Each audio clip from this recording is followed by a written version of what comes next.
পরীক্ষার জন্য 7টা দিন সময় পেলাম রে মাবুদ। আজকে মনে হয় কালকে পড়বো, কালকে মনে হয় পরশুদিন পড়বো। এইভাবে করতে করতে 7 দিনের মধ্যে 5টা দিন চলে গেল রে মাবুদ।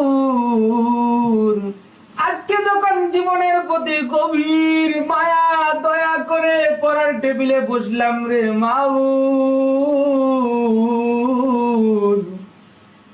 একবার বিছানাটাকে আয় বাবা, একবার শুয়ে যা, একবার মোবাইলটাকে আয় রে বাবা একটু চাপাচাপি করে যা।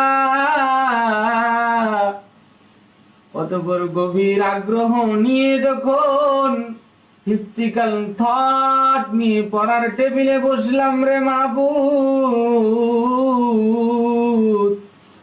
একবার পড়ি উমায়া খেলাফত, আরেকবার পড়ি আব্বাসীয় খেলাফত। পড়তে পড়তে জীবনের প্রতি মায়া দয়া না করে বুঝতে পারি রে মাবুদ, তাদের পতনের ঘন্টা কত নিষ্ঠুর, কত নির্মম ছিল।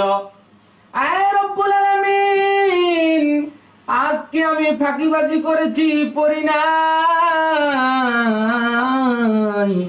আমার এই দুর্বলতাকে কাজে লাগিয়ে পুঁজি করে আমার সাররা না জানি কখন আমার পতনের ঘন্টা বাজিয়ে দেয়। আয় রব্বুল আলামিন, তোমার কাছে ফরিয়াদ করতেছি রে মাবুদ, এবার আমার মেধাকে খুলে দাও, পরবর্তী সময়ে আর আমি ফাঁকিবাজি করব না।